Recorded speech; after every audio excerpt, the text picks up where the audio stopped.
지난 29일 일본 자위함대 호위함이 한국이 31일 주최하는 다국적 해양차단 훈련에 참가하기 위해 우길기를 단체로 부산항에 입항했습니다. 국내에서 우려와 비판의 목소리가 빗발치자 정부는 국제적 관례로 문제가 없다는 입장이었지요. 그러면서 국방부는 우길기와 자위함기는 차이가 있다고 덧붙였습니다. 과연 그럴까요? 오늘 토마토픽은 우길기 논란을 정리했습니다. 우길기는 현재 일본의 자위대가 사용하고 있는 공식 군기이자 과거 일본 제국의 군기였습니다. 가운데 붉은 해를 상징하는 일장이 있고 그 옆에 햇빛이 뻗어나가는 모습의 uk광을 배치했다고 해서 우길기라고 불립니다.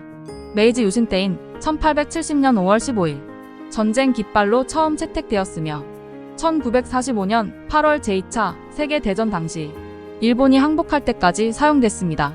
이후 잠시 끊겼다 1954년 6월 30일 자위대가 창설되며 다시 채택됐습니다.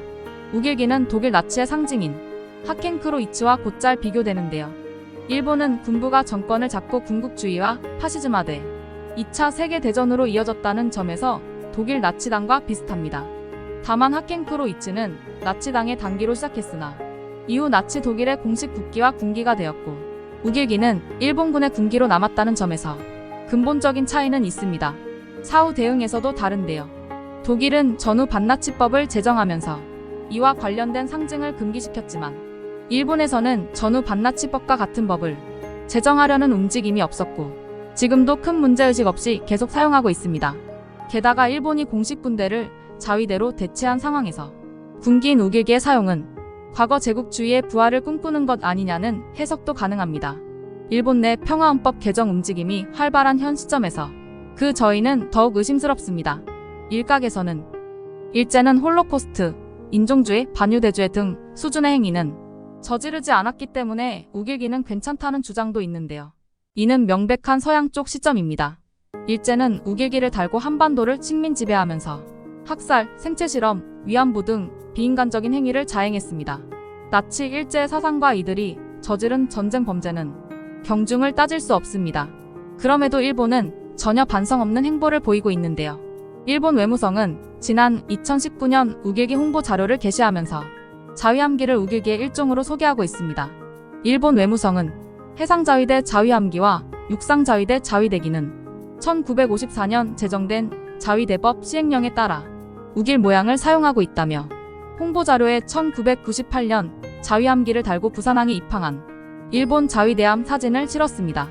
왜 우리 군과 정부는 자위함기는 우길기가 아니다라는 거짓 해명까지 하면서 우길기를 단 해상자위함 입항을 허가했을까요?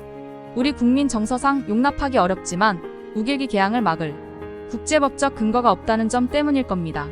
국제관례상 해군 함정이 외국 항구에 기항할 때는 해군기와 국기를 개항한다고 합니다. 또 국제법상 해군 함정은 치해법권 지역으로 인정되는데요. 해군 함정은 외국 영해에 들어가더라도 그 나라 국내법 적용을 받지 않습니다. 일본 국내법은 자위함기 개항을 의무화하고 있습니다.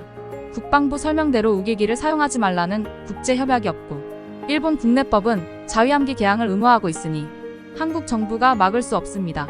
하지만 이러한 설명을 왜 국방부가 하는지 이해하기 어렵습니다. 일본이 한국과 한국 국민을 존중하고 한일 관계를 중요하게 생각한다면 우길기를 일장기로 대체한다거나 그럴 수 없다면 이를 설명하고 양해를 요청했어야 합니다. 윤석열 정부의 굴종 외교가 이어지고 있습니다. 지난 3월 강제징용 대납안을 합의하는가 하면 일본의 후쿠시마 오염수 방류에도 긍정적입니다.